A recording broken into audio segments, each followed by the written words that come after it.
በቀዳማዊት እመቤቷ ምክንያት ሃይማኖታቸውን የቀየሩት ታዬ ቦጋለ። ታዋቂው አክቲቪስትና መምህር ታዬ ቦጋለ ሰሞነኛ ድርጊቶች ለምን መነጋገሪያ ሆኑ?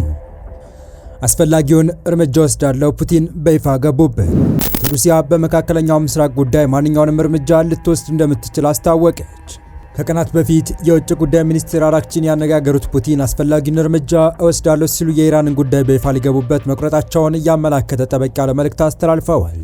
ሩሲያ በመካከለኛው ምስራቅ ጉዳይ ማንኛውንም እርምጃ ልትወስድ እንደምትችል ስታስታወቅ በአሜሪካና ኢራን የእንቅስቃሴ ገደብ ተጥሎበት በጥብቅ ቁጥጥር ስር ባለው የሆርሙዝ ወሽመጥ የታየችው የሩሲያ ሚስጥራዊ መርከብ ደግሞ ዓለም አቀፍ መነጋገሪያ ሆናለች። በዝርዝር የምናየው መረጃ ይሆናል።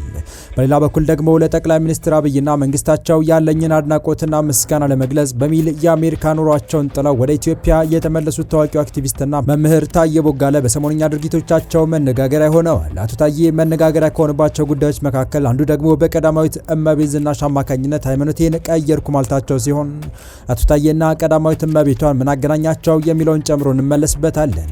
ሰላም ውድ የሉ ዴይሊ ቤተሰቦች እንደምን አላችሁ? ቻናሉን ሰብስክራይብ፣ ላይክ፣ ሼር እያደረጋችሁ እስከ መረጃዎቻችን ፍጻሜ አብራችሁን ቆዩ። በማህበራዊ ሚዲያው በኩል በአወዛጋቢ አስተያየታቸውና ድርጊቶቻቸው የሚታወቁት ታዬ ቦጋለ ሃይማኖቴን በይፋ ለውጫለሁ ሲሉ ያወጁ ሲሆን ሃይማኖታቸውን እንዲለውጡ ምክንያት የሆናቸውን ጉዳይ ሲጠቅሱም የቀዳማዊት እመቤቷ ስም በመጥራት በድጋሚ መነጋገሪያ ሆነዋል። ከሰሞኑ ከፍተኛ መነጋገሪያ ከሆነው የቴዲ አፍሮ ጉዳይ ጋር ተያይዞ በተከታታይ ዘፈን ኃጢአት መሆኑንና ከድምፃዊው ሪከርድ የሰበሩ የመደመጥ ስኬቶች ይልቅ የብልጽግና መንግስት እየሰራቸው ያሉ ስራዎችን በማድነቅ ሲጽፉ የነበሩት አቶ ታዬ በዚህ ሰሞን የተለቀቀውን የቀዳማዊት እመቤት ዝናሽ ታያቸው የወንጌል መዝሙር ስብስቦች ቀልባቸውን እንደገዛቸው ገልጸው ሃይማኖታቸውን ለመቀየር አነሳስቶኛል የሚል ሀሳባቸውን አክለዋል። ክብርት ቀዳማዊት እመቤት ዝናሽ ታያቸው አዲስ ዝማሬ ለእግዚአብሔር አቅርበዋል። እግዚአብሔር ዘመናቸውን ይባርክ ያሉት አቶ ታዬ ሜልኮሎች ተረጋጉ ዘመሩ እንጂ አልዘፈኑም፣ ዝማሬን አክብሮ ዘፈንን የሚገፋ ከትልቅ ወገን ነው ለጌታ የሚደረግ ዝማሬ፣ ከዘፋኝ መንደር ዳንኪራ አንጻር ዘንድ አጋንንት አልሰፈረብኝም፣ የዘመን ስጦታችን አብዝታ ትለያለች ሲሉ ለቀዳማዊት እመቤት ዝናሽ ያላቸው አድናቆትና መውደድ የገለጹ ሲሆን በእነዚህ ዝማሬዎች በመመስጣቸው እምነታቸውን መለወጣቸውን ነው ያሳወቁት። የፌስቡክ ተሳትፎዬን የጀመርኩት የጥበብ ሁሉ መጀመሪያ እግዚአብሔር መፍራት ነው፣ ምሳሌ 1 ከቁጥር 7 በሚለው አምላካዊ ቃል መሆኑን እንደማይዘነጉት የሚገልጹት አቶ ታዬ በፌስቡክ ሰሌዳቸው ላይ ኢየሱስ ጌታ ነው፣ ኢየሱስ ክርስቶስ ሁሉን ማድረግ ይችላል የሚሉ ከመጽሐፍ ቅዱስ የተወሰዱ ሀሳቦችን ማስፈር ያስደስተኛል አሉ ሲሆን የክርስትና መሰረቱ መጽሐፍ ቅዱስ መሆኑን በመጥቀስም ማንም በመንፈስ ቅዱስ ካልሆነ በስተቀር ኢየሱስ ጌታ ነው ሊል አይችልም ሲሉ ይደነግጋሉ። ክርስቶስ ሲያስተምር በሰው ፊት ላይ መሰከርልኝ ሁሉ በሰማያት ባለው በአባቴ ፊት መሰክርልታለሁ የሚክደኝ ክደዋለሁ ብሏል። እናም ጽናቱ ኖሮኝ በቻልኩና እልፍ ጊዜ በመሰከርኩለት ሲሉ ቁጭት የሚመስል ሀሳባቸውን አክለዋል። የአቶ ታዬ ቦጋለ ሰሞነኛ ድርጊቶችና የማህበራዊ ገጾች ልጥፎች ታዲያ በብዙዎች ዘንድ መነጋገሪያ ሲሆኑ ታይተዋል። በአንድ በኩል ግለሰቡ እንደዚህ የሚያደርጉት በጠቅላይ ሚኒስትር አብይና በመንግስታቸው በቂውን ትኩረት ባለማግኘታቸው ወደ ቤተ መንግስቱ ይበልጥ ያስጠጋኛል በሚል ስሌት ነው የሚሉ አስተያየቶች በስፋት እየተሰነዘሩ ሲሆን፣ በሌላ በኩል ደግሞ ጉዳዩን የግለሰባዊ ምርጫ በመሆኑ በፈለጉት ጊዜ የፈለጉትን ሀሳብና አቋም የማራመድ የመረጡትን እምነት የመከተል መብታቸው ሊከበር ይገባል፣ በዚህ ደረጃ መነጋገሪያ መሆን አይገባቸውም የሚሉ ወገኖች እንደተባለው ትኩረት ፍለጋ እንኳን ከሆነ መፍትሄው ጉዳዩን አጀንዳ አድርጎ ማራገብ ሳይሆን ለራሱ ለባለቤቱ መተውና የሚሆነውን ማየት ነው የሚል ሀሳብ ሲያንሸራሽሩ ተስተውለዋል። በቀጣይ መረጃ ከቀናት በፊት የውጭ ጉዳይ ሚኒስትር አራክቺን ያነጋገሩት ፑቲን አስፈላጊውን እርምጃ ወስዳለሁ ሲሉ የኢራንን ጉዳይ በይፋ ሊገቡበት መቁረጣቸውን ያመላከተ ጠበቅ ያለ መልእክት አስተላልፈዋል። ሩሲያ በመካከለኛው ምስራቅ ጉዳይ ማንኛውንም እርምጃ ልትወስድ እንደምትችል ስታስታወቅ በአሜሪካና ኢራን የእንቅስቃሴ ገደብ ተጥሎበት በጥብቅ ቁጥጥር ስር ባለው የሆርሙዝ ወሽመጥ የታየችው የሩሲያ ሚስጥራዊ መርከብ ደግሞ ዓለም አቀፍ መነጋገሪያ ሆናለች።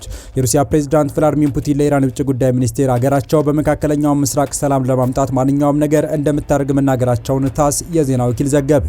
ፕሬዝዳንት ቭላዲሚር ፑቲን ከኢራን የውጭ ጉዳይ ሚኒስቴር አባስ አራክቺ ጋር በሴንት ፒተርስበርግ ተገናኝተው ተወያይተዋል። በውይይታቸው ወቅት የሩሲያ ፕሬዝዳንት ለቴህራን ውጭ ጉዳይ ሚኒስቴር የኢራን ህዝቦች ለሉዓላዊነታቸው በድፍረት መታገላቸው መናገራቸውን የሩሲያ ብሔራዊ ዜና ወኪል ታስ ዘግቧል። ታስ አክሎም ፑቲን ኢራን ይህንን አስቸጋሪ ጊዜ ካለፈች በኋላ ሰላም እንደምትፈልግ ያላቸው ተስፋ መግለጣቸውን ጠቅሷል። የዜና ኤጀንሲው ፑቲን ለኢራን የውጭ ጉዳይ ሚኒስቴር አራክቺ ሩሲያ በመካከለኛው ምስራቅ በተቻለ ፍጥነት ሰላም ለማምጣት ማንኛውም ነገር እንደምታደርግ መናገራቸውን ዘግቧል። የኢራን ውጭ ጉዳይ ሚኒስቴር በበኩላቸው በሞስኮና በቴህራን መካከል ያለው ግንኙነት እየተጠናከረ የሚሄድ ስትራቴጂካዊ አጋርነት መሆኑን መናገራቸውን የሩሲያ የመንግስት ቴሌቪዥን ዘግቧል። የሩሲያው ፕሬዝዳንት ለመነጋገር ወደ ሞስኮ የተጓዘው የኢራን ልዑካን ቡድን ውስጥ ምክትል የውጭ ጉዳይ ሚኒስቴር ካዜም ጋርባቢድ እና በሞስኮ የኢራን አምባሳደር ካዜም ጃሊል ይገኙበታል። የክሬምሊን ቃል አቀባይ ዲሚትሪ ፔስኮቭ ሩሲያ፣ ቴህራንና ዋሽንግተን በሚያደርጉት ቀጣይ ድርድሮች በሁለቱም ወገኖች ተቀባይነት ያለው የማደራደር አገልግሎት ለማቅረብ ዝግጁ መሆኗን ተናግረዋል። የተረጋገጠ ሰላም በዘላቂነት የሚቆይና ወደ ግጭት ዳግም መመለስ የሌለበት ሰላምን ለማረጋገጥ ማንኛውንም ነገር ለማድረግ ዝግጁ ነን ሲሉ መናገራቸውን መገናኛ ብዙሃኑ ዘግቧል።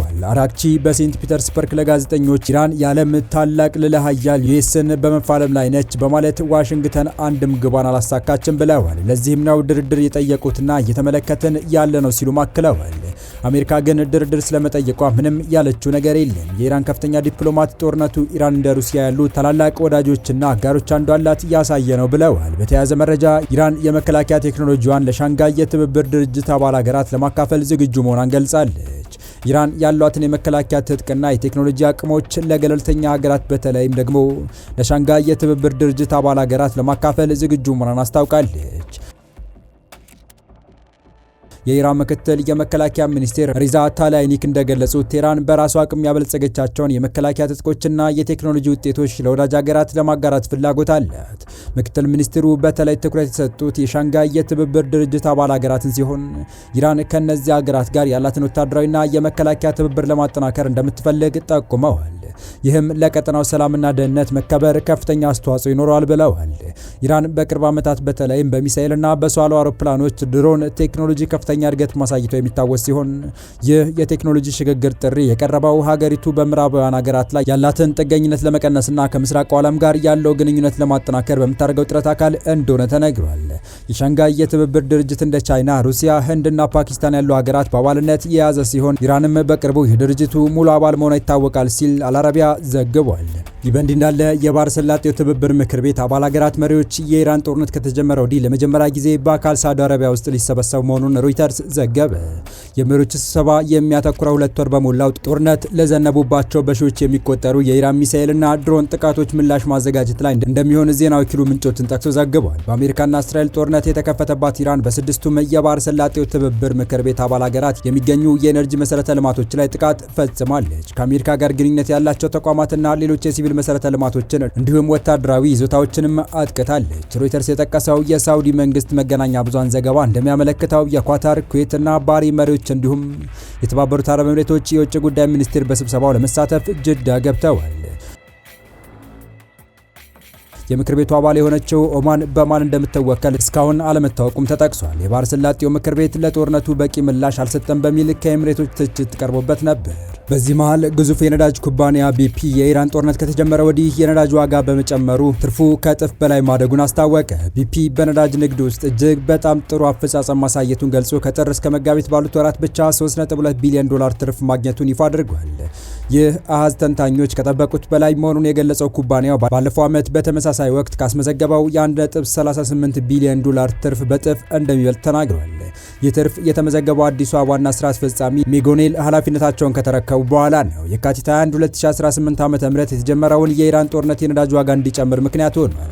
ጦርነቱ ተከትሎ 20 በመቶ የሚሆነው የዓለም ነዳጅ ዘይትና የተፈጥሮ ጋዝ አቅርቦት የሚጓጓዝበት የሆርሙዝ ቁልፍ የባህር ወሽመጥ ሙሉ በሙሉ ተዘግቷል። ብሬንት ድፍድፍ የነዳጅ ዋጋ ዘይት በአሁኑ ወቅት በበርሜል $110 እየተሸጠ ሲሆን የኢራን ጦርነት ከመጀመሩ በፊት ዋጋው $73 አካባቢ ነበር። ኦኔል ኢንዱስትሪውን በግጭትና ተግዳሮት በሞላበት ወቅት ኩባንያውን መቀላቀላቸውን ተናግረዋል። ቢፒ ደንበኞችና መንግስታት በሚፈልጉት ቦታ ነዳጅ እንዲያገኙ በሰዎች ሕይወት ላይ ሊያስከትል የሚችለውን መስተጓጎል ለመቀነስ በመስራት እየረዳ እንደሆነ ተናግረዋል። የተወደዳችሁ የቻናላችን ቤተሰቦች ለአሁኑ ለእናንተ ይመጥናሉ ታረምጧቸው ታተርፉባችኋላችሁ ብለን የመረጥንላችሁ ዕለታዊ መረጃዎቻችን እስካሁን ያደመጣችኋቸው ነበሩ። በተመሳሳይ ሀገራዊና ቀጠና ጉዳዮች እንዲሁም ዓለም አቀፋዊ የጂኦፖለቲካ ወታደራዊና አነጋጋሪ ክስተቶችን ለበለት ተከታትለን በትኩስ ይዘን እንደምንቀርብ እያሳወቅን የቻናሉ ቤተሰብ ካልናችሁ ሰብስክራይብ፣ ቪዲዮ ላይክ እና ሼር በማድረግ ተደራሽነታችን ታሰፉ ዘንድ አክብሮታዊ ግብዣችን ነው። አበቃን። ሰናይ ጊዜን ተመኘን።